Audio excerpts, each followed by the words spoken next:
እኔ ከ10 ሴት ጋር ያደርኩት። 2 መነኮሳት ጨው ሊገዙ ከገዳም ከተማ ገብተው ጨው ከገዙ በኋላ መሸባቸውና የገዳም ችግር ጨው ስለሆነ እንዴት እንሄዳለን እንደር ብለው ከተማ አደሩ። አንደኛው በዝሙት ወደቀ ሰው ነውና ሲነጋን አንሂድ አለ ጓደኛው። አንተ ሂድ እኔ አልሄድም፣ ቆሽሻለሁ፣ ረክሻለሁ፣ ቤተ መቅደስ ሰውነቴ አድፏል አለ። ወደቀ አለ። ከስንት ሴት ጋር አለው? እሱማ ከአንድ ነው አለው። አንተ ከአንድ ሴት ጋር ነው? እኔ ከ10 ሴት ጋር ያደርኩት።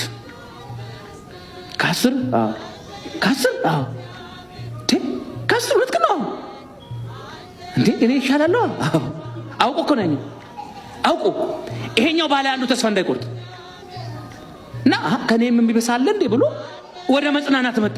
ተስፋ እንዳይቆርጥበት ነው ያኛው። እና ምን እናርግ? ንስሐ ብንገባ ይምረናል አለ። ባለ 10 ይምረኛል ካለ ባለ አንዱ እንዴት አይምረኝም ልበል? በ9 የምበለጠው እንዴት አይምረኝው ልበል? እንግባ ንስሐ አለ። ገቡ። ሲሰግዱ፣ ሲጾሙ፣ ሲጸልዩ ላባቸው ጠብጠብ ያለ እግዚአብሔር ተገለጠ።